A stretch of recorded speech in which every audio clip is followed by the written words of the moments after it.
జిల్లా పాపన్నపేట మండలంలోని పవిత్ర పుణ్యక్షేత్రమైన ఏడుపాయల వనదుర్గ భవానీ మాత ఆలయానికి భక్తులు పోటెత్తారు.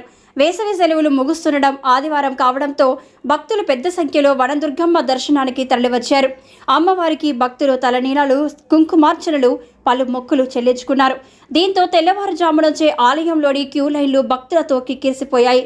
వేద పండితులు పార్థవ శర్మ ప్రత్యేక పూజలు నిర్వహించగా భక్తులకు ఎలాంటి అవాంఛనీయ ఘటనలు చోటు చేసుకోకుండా ఆలయ సిబ్బంది, పోలీసులు బందోబస్తు చేపట్టారు.